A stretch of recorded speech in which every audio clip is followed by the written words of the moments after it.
In the previous episode, we saw the history of China. If you haven't seen it yet, by clicking on the I button or go in the description link, you can see that video. Let's get into this episode. In this episode, we would discuss the modern time of China. In 1976, a new leader came to power after Mao's death from Chinese Communist Party, Deng Xiaoping. He is called the father of modern China because during his leadership, the real transformation of China began. Deng Xiaoping was one of them who raised his voice against Mao during Mao's time. Because of this, during the Cultural Revolution, he was forced to resign from all his positions. It was obvious that Deng Xiaoping ideology was very different from Mao ideology. Deng believed that the government has extremely tight control over the Chinese economy, which was the cause of the destruction of China. He wanted to free the economy. That's why he introduced policies of economic liberalization. There are many aspects of this which we will discuss one by one, but his overall ideology is today known as socialism with Chinese characteristics.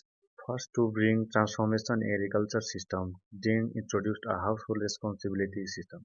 When Mao launched his Great Leap Forward campaign, private farming was completely abolished. No individual was allowed to own land. All ownership was in the hands of the government at a local level. Deng did not change the ownership structure, but individual farmers and their families were given the land on long-term lease. Those farmers will have the right to decide which crop to grow, how to manage their business, and from where to earn profit. So the farmers got more freedom to grow their crops. Second, Deng said that all farmers will have to sell certain amount of their crops to the government. But after meeting that requirement, they can sell the excess produce wherever they want and earn extra profit. So this motivated the farmers to innovate. Deng Xiaoping used the same idea in factories. Factory manager responsibility system was introduced. Before this, during Mao leadership, the responsibility to manage industrial factories were given to the member of Communist Party. There was a lot of political interference, but under Deng leadership, the responsibility was shifted to the workers and managers working in the factory. They allowed them more freedom to decide what they want to produce, their production target, the price at which they would sell the product, and the salary they would earn. Once again, the workers working in the factory got an incentive to work harder.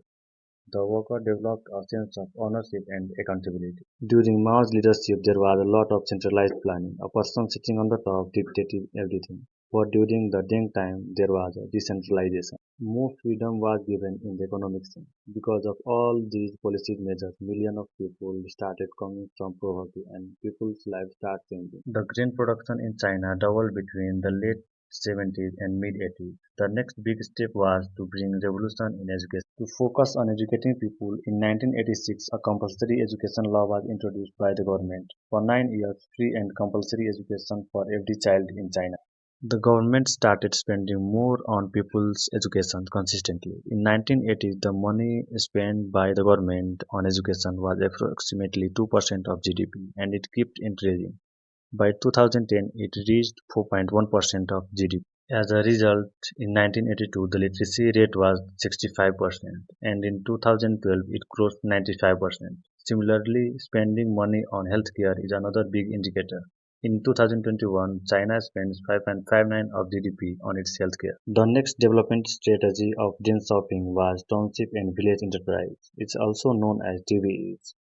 This is quite similar to cooperative model in many ways.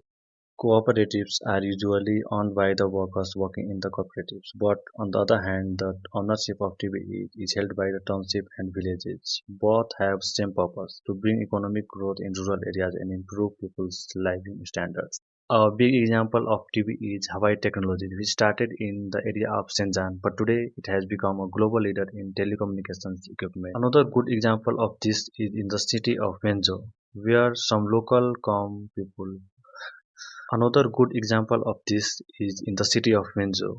Here, some local people established small factories to make shoes. Slowly, it expanded and became so big that today the shoe industry of Wenzhou is a major export sector in China. By the early 90s, TPE was employing around 100 million people in China. People living standards started to increasing. Usually, there is an income gap in rural and urban areas, but here the income gap is reduced by TV. About 20% of China's total industrial output was from TVEs in 1990s. Millions of jobs were generated because of this. Deng set up the special economic zone in which tax incentives were given, the bureaucratic processes were made easier, fewer regulations were imposed so that foreign investment could flow into the country. Many times when people tell the story of China's development, they mention FDI first, but I am mentioning this point later because to reach this point, China had to make many other steps to make this possible. When foreign companies invest in any country, they need skilled people. Here the labor was cheap, people were skilled and experienced because of TVEs. Shenzhen became the first special economic zone in China. This city used to be a small fishing village, but in few years it became the major international metropolis. In 1980, Shenzhen GDP was only $300 million, but by 2022 it reached $420 billion.